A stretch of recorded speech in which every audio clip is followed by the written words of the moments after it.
Hello, everybody. Welcome back to the Lonely Road. Welcome back. It's a very, very lonely road, Cheers. but we're here to fucking light it for you. And it's been a hell of a week, but goddamn it, we're still here. We're still here. We're gonna light it for you, or help you light it for yourself, whichever you choose.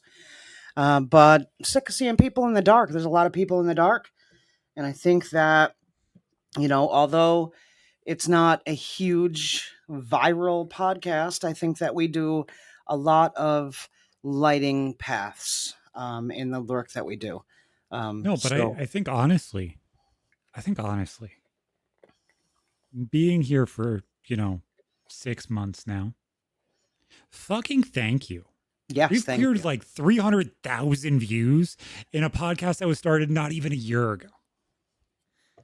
Yeah. Yep. And people come at us and they say, "Oh, this has only got 24 views, or this one's only." Yeah, but you're not understanding the amount of stuff we put out, and all of it combined, it's getting seen.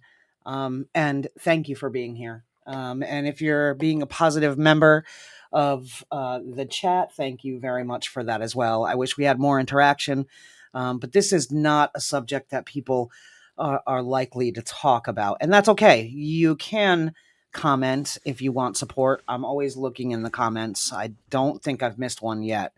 Um, And but somebody be a little smarter than saying podcasting equipment needs to be more expensive. At least if you're going to be funny and be a dickhead, at least be funny and be a dickhead, not unoriginal. you gotta come up with something better than that. You gotta come up with something better than that. That's bad. It's bad. Just be better. Do better.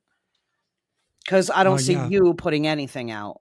At least we're being vulnerable and we're being raw, and we're here to try to help people. So if you don't like it, you can scroll. It's okay. It's easy to not be an asshole and not leave that asshole comment. exactly. At least if you're going to be an asshole, be funny. Yeah, Be a funny asshole. constructive criticism is always welcome. Uh, Exactly.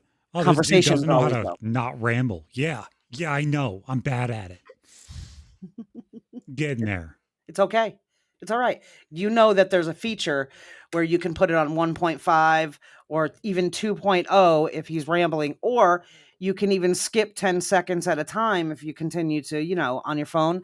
Yeah, there's so many ways. Or you can just, I mean, if you really are that pressed about it, you're not supposed to be here. You're supposed to be somewhere else, right? So we want the energy of the people that want to be here and want to be shown that there is a path. It may be lonely, but there is a path to betterment and to getting through the problems in your life, rather than just, sucking them down and trying to make other people feel bad about themselves for trying to do something good. So, welcome back to the Lonely Road. Exactly. And God damn it, you know, this topic completely was off the top of my head as I was just bullshitting with ChatGPT this morning. And you will never, never guess what prompt ChatGPT, because let me explain a little bit more. For our MTS, I have like 120 stories written in a Google Doc Hmm. that I've dealt with personally. And, you know, when it brought up this one and chose this one because it thought that it was about sex, I was like, oh my God, this is hilarious. But it was walking off the edge and getting filled. Most people are going to be like, Zach, you are a clickbaity motherfucker. And yes, I absolutely am. But at this point, I was 10 years old and I drowned. And this dipshit on the other fucking camera fucking saved my ass. She's the only reason I'm here because I sure as hell can't fucking swim. But yeah, That was I a thought it day. was funny because I thought that you kind of deserve some flowers every now and then because everybody does. Thank you. But you know, I kind of love honestly, I you. really Yeah. wouldn't be here if it wasn't for you. My I dumb ass can't fucking swim. love You haven't learned yet? Too afraid? No. Are you afraid, or are you just like, Um is it fear based or I not think it's like half situational fear based? You based don't. and half I can walk through 6 feet of water. I don't need any more than that.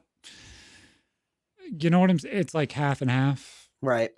If I need more than that, I can shittily swim enough to the point where I'm okay. Okay. You But I can hate you can bridges, so you can like flail yourself enough to get to like a pad.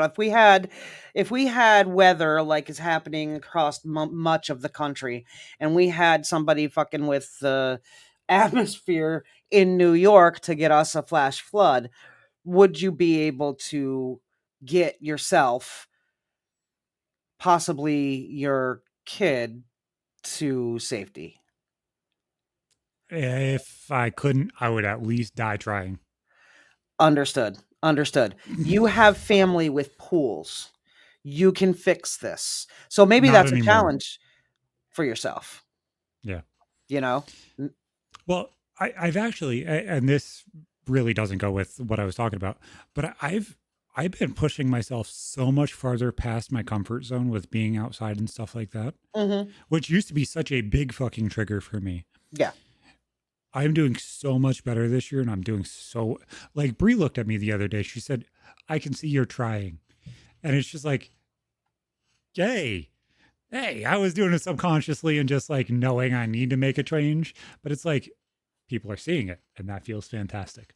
Well, yeah, But absolutely. It's awesome when somebody sees that. That's the light. You know what I mean? That's the light. Somebody that's there and willing to stand with you through that dark time, through that time of not knowing what to do, whatever the situation may be. It was a hard time. It's been a hard time, but you're trying to not get stuck and frozen in hard, trying times. And she's a light for you to be able to, ground yourself and see that it's not all going to, it doesn't all have to be bad. yeah, and it's just it's so surreal. Like I was repeating the story back to ChatGPT, and I'm like, I can remember so little of this now, but I remember walking out of our balcony door and moving the sliding glass door and everything being gray and dark because Utah sucks dick. And I'm not even sure if it was like concrete or like marble or what it was supposed to look like. I just remember it being gray. And then there was a light in the pool. I don't even remember it being really well lit. It was just dark. And I was sitting there fucking around in like the 2 foot area of the pool. And I don't even remember if anybody said anything about it dropping off or how quick it dropped off. I just remember walking off the edge and then seeing myself just sitting there floating on the bottom of the pool. And I'm like, well, there's nothing I can do here. I'm useless.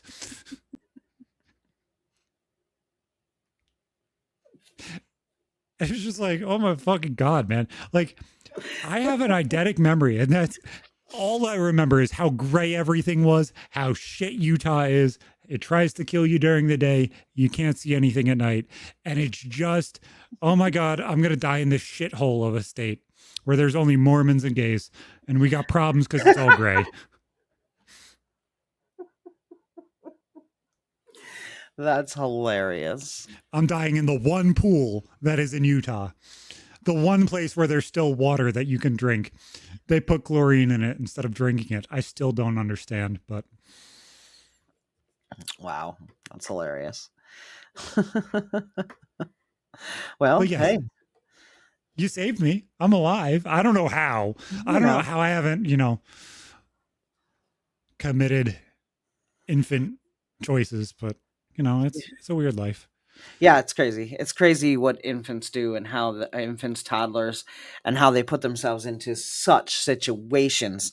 I think it stops at It's like 12, 13. it's crazy. Because that It's fuck around, find out doesn't really go away. Like it's still there. Like they still have the temperament of like wanting to fuck around. They just don't right, fully know what finding out is yet. And right. as they grow older, they're like, I still want to push the boundaries. I mean, I want Mhm. to pull the knife block off the damn counter, but riding the Roomba sounds fun. Yeah, it's pandemonium at that age. It's absolutely nuts. But onward. But like, it's so weird how the people, even when you're struggling or when you're dealing with shit, the people that are around you, there will always be somebody who sticks out. And after that time, after grandma passed, You are the person that sticks out, regardless of the negative and positive things. You are the person that pushed me through that section. So I did want to say thank you because you are one of the reasons I'm here. And that's really, really interesting to me is just to look at everything like that. Is like, there is lights of your life. There's like my ex was a light for a very long time, regardless Yeah. of how many negative things she did. Yeah, for sure. And it's good for you to be able to pull that out. Even in, such tumultuous times with her, you're still able to see the good, and the light that she was for you, at the time. And she was. I remember, when she was a great light in your life, and she brought you light, and you lit up, for everybody, the family, for yourself, for It pulled me her. out of the hardest level of depression that I think most people deal with. Oh yeah, absolutely. And things do go, sideways with relationships. It did with us. And, you sometimes make your way back and you sometimes don't. Being a light doesn't necessarily mean it being, uh, it's not always, it's not always roses. You're not always Yeah. uh, it's very, oh, goodness, it's not an easy thing to do, to try to help people through a situation, and sometimes you don't come across as a light, but, you have to remember, that people are in darkness, so it's important to meet them, where they're at, um, l and be the light without judgment, and that's difficult. Because sometimes, it doesn't always look grand, to when you want to be there for somebody, because you're being there for somebody in their time of crisis, in their time of trauma, and in this a lot of cases with our family, it was a time of grief, and you have to walk the fine line of being that calm presence, but also being what you know that person is capable of, helping to drag that out within them, letting them And know. it's not like forcing them to see it. No, you It's can't making it force the light. impossible. It's making it impossible for them not to. And I know that's probably weird to fucking say it that way. But this quote from Harry Potter really kind of sums it up for me. Happiness can be found in even in the darkest of times if one remembers to turn on the light. Realizing the clarity and the availability and everything else that I feel after everything that we dealt with, after losing so much and dealing with so much, it's weird. It's weird that life just. Hold on. I think Katie's here.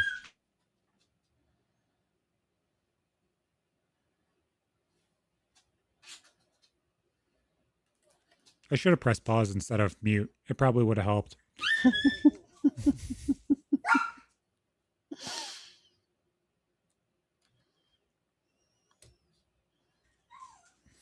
But like that quote about the light really kind of fucking changes things if you think about it because like the hardest times in your life will probably be the time that you prove to yourself you are competent. It'll be Oh the yeah, part where you're finally able to realize, hey, you're not the knuckle dragging smooth brain retard that everybody made you feel like you were. You can see what you were doing, yeah. No, regardless of what sometimes, they say.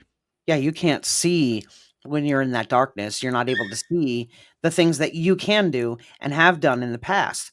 You have to, if you're trying to be there for somebody, it's you're to believe in their healing, knowing that that person has that within them, when they can't see their way through themselves. It's a very difficult, and delicate dance, really, because when somebody's in grief or darkness, whether it be grief, depression, anxiety, addiction, trauma, they often don't see clearly. They don't see themselves clearly, and their vision and view of things are distorted. So if you're the person that wants to be there for somebody or be the light, then doing so with grace and consistency and Yep. not judging the path that they're taking. I mean, they may make some choices that you may not agree with, but standing with them when in solidarity rather than judgment is there's a lot to be said for that. Yeah, and I remember as a teenager, like, and this sounds so fucking narcissistic, but if you don't understand me as a person, that's why it sounds narcissistic. My favorite thing to do was to talk to people as a teenager on AIM. Like, if somebody was having a hard time, I did not fucking leave my computer until I knew that they were okay. Like, it didn't matter if it was Kayla, it didn't matter if it was you, it didn't matter who it was. I was not getting up from that keyboard until I could know that that person was okay. No matter if I met them 5, 6 times or I knew them my entire life, it didn't fucking change it. It was that was my goal, was to make sure they made it through today. Yeah. I mean, and you don't have to be perfect to do that. You're just there. You're being consistency, a hand that steadies, you know, Yeah. words that ground.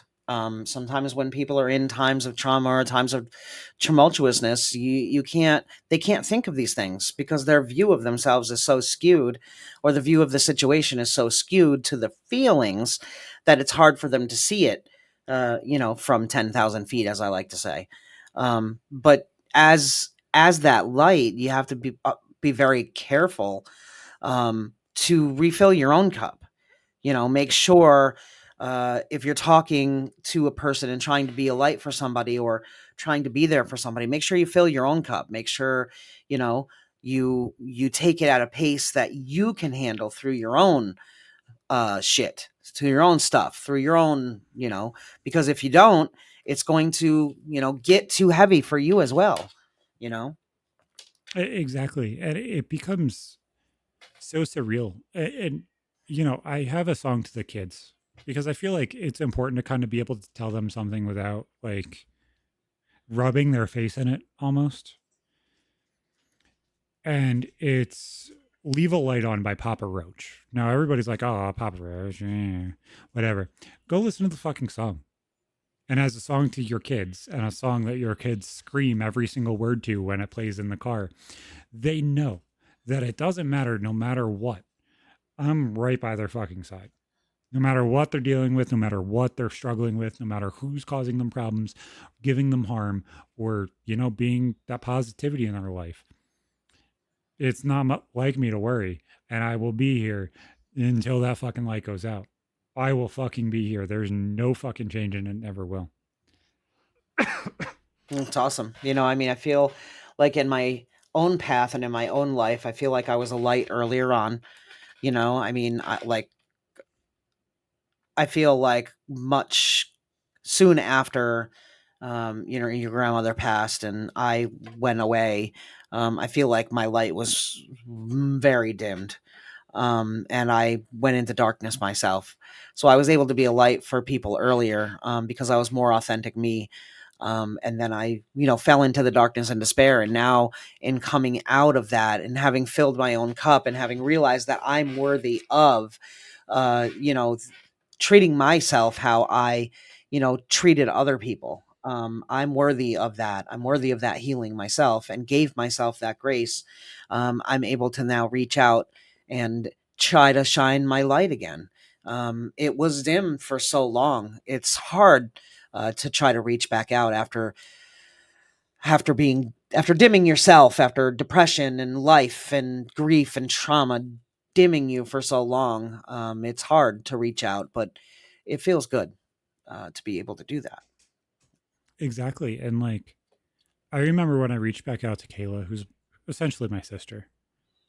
And I was like, I didn't walk away because of you. I didn't walk away because of me. I walked away because I didn't want to make everybody make a decision, but god damn it, those car rides where we would just talk and sing and relax and spend time together were literally a reason why I was able to make it through the fucking darkness that I had to make it through. It's the same reason why you say that you made it through the darkness that you had to make it through. We made it through hand in hand and walked fucking through the shit because we needed to. And it's like it's weird when you realize that and maybe not every family is like that. But like it's weird when you know that you have a camaraderie with somebody, that you can fucking stand in the shit with somebody and it doesn't fucking matter. When Yeah. I called her and told her about what happened with Joshua, the first time I saw her in like 5 years, where was she? Yeah. She As was I there. said, it was the first time that all of us were in the same room Yeah. with all three of my kids. It was the first time. It was the first time that some of you guys met Ava, and it just like it doesn't change. Life doesn't have to change. It can be just the same way it was when you left the person. And it's weird how quickly those people that you hold so close and you know that they're needed now, that they're like, hey, we're needed now, and we step up no matter what. Yeah, it's interesting how that ebb and flow happens with people that you are close with. And those are lifetime people, like people come into your life for a reason, people come into your life for a season, and some people are in your life for a lifetime. And sometimes during that lifetime, the ebb and flow of relationships happen. You get into a relationship and your path goes this way, and I get into a relationship and my path goes that way. I feel like uh, I went down some paths that if I don't regret, but if I had it to do over, because it made me who I am, and I feel like I'm a Yeah, pretty cool person, and I'm pretty solid right now in my life. But I feel like if I had to do it over again, I might have made a different choice. You know, who knows? yeah. And that's okay. But I'm you're you get to a point in your life where if you you want to take the things that you've learned in the years through the darkness and give back, and that's a lot of what this podcast is about. Exactly. Is like in my mind, I see this as, I may be fucking miles ahead of you, or you might be miles ahead of me. But guess what? The way that you're able to follow behind me and make sure that you're okay is the fact that I'm lighting the lantern and making sure that I hang it on every single fucking post. You may not And want to follow the same path, but I'm going to make sure that it's fucking lit and you guys are okay and you guys know the fucking reason and thought process of how to do this, because life is fucking hell yeah, if you don't that's the remember kind to of turn on the person. light. No, and that's the kind of person that you are. You talk a lot about, people looking at you as like the person that puts things together. Well, you look at you as the person that puts things together. You that's the thing that you do. That's Mhm. you. That's who you are. That's what you do. That's what you want to make that root system as strong as possible, because that's a root system that you didn't have. There was a couple roots that stuck in the ground for you, and that's it. You didn't have a root system that was able to sustain high winds and possibly even small tornadoes. You didn't have that. You want to build that, and I believe that that's a lot of the reason why you are the person in with the people around you that keeps it together. Your grandmother was that in your family too, Mhm. and I really feel like that's just kind of been passed down to you, but I think you take ownership of that in a lot of ways, and I think Well, that's part of your personality. I think that is I'm going to be the dad of everybody that they didn't have. I'm the misfit of lost parents. That, like, it doesn't matter if it's my mom coming to me and being like, I can't fucking handle this today. How the fuck do I do this? Whether it's my sister who's sitting outside because she wanted to see me and ask me for help with something, whether it's Bree, whether like even when I was working, I was the dad of my team. They didn't call me Zach, they said dad. Like that's just who I always fell into. You know what I'm saying? Like it's not even a conscious decision. This is just who I am. And anytime I go against it, things go chaotic. Yeah, I mean, it's and you start to get that balance about your own self that, you can, like earlier in life, I was authentically me, people may not have always liked that, but I was authentically me, and Mhm. I allowed the world to weather me, and suppress a lot of me. And it brought me to a really deep and dark place and made me act in ways that I'm not proud of. And I will tell you and I will own it all. Um, but it also made me realize how those things um, all come together in the end. And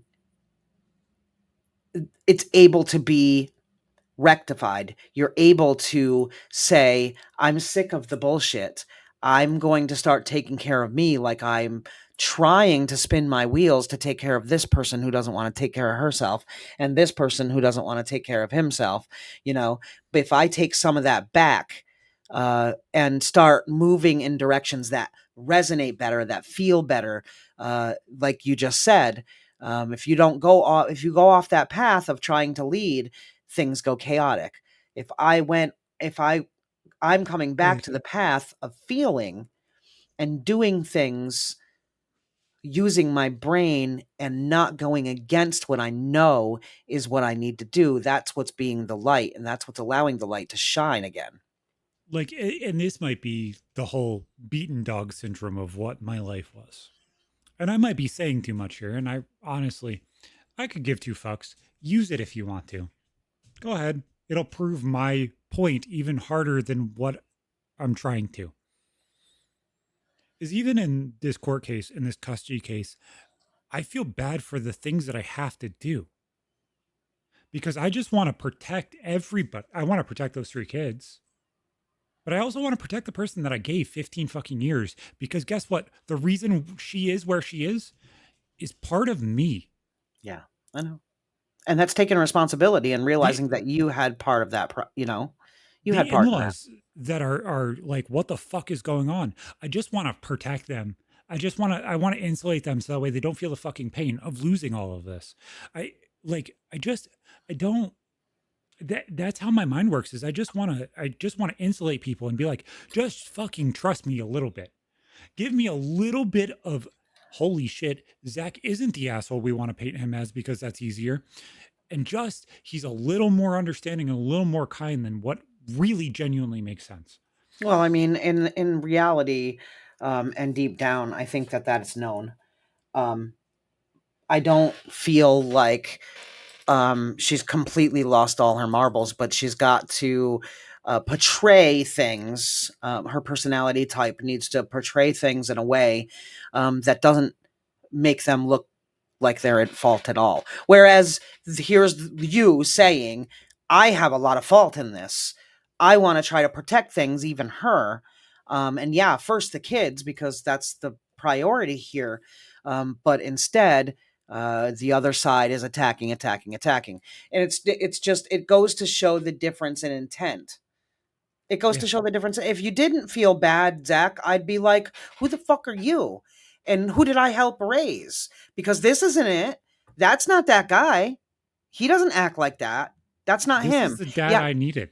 Is he went through these times in his life where he wasn't the greatest and did things that he sketchy, questionable shit, but he'll tell you about it. But now he wants to be what he didn't have. He's got the space to be that and do that now. I'm the dad that everybody, including her, wanted me to be. And that's the craziest part because at some point, guys, no matter if you're the light and you're carrying the fucking lantern and making sure everything's okay, or you're going out of your way and trying to put everybody's fucking pieces back together, or you're the one who's fucking finally finding the first puzzle piece of your life. This road is fucking lonely, man. But guess what? You're not walking it as alone as you think you are. You're following the same exact path everybody else has, maybe at a different fucking time, at a different fucking speed. You may be 12 years old and listening to this and understanding it, or you may be 45 and not understanding a single fucking word because you still haven't started. But it doesn't fucking matter. It matters that you take the first step. take the first step.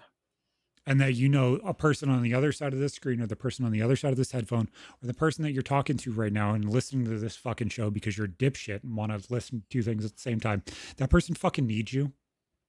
That person might be going through something, and they may need, you know, the kindness of, oh, making sure somebody's coffee is paid for because they don't have fucking 15 cents, or they might not be able to be okay right now.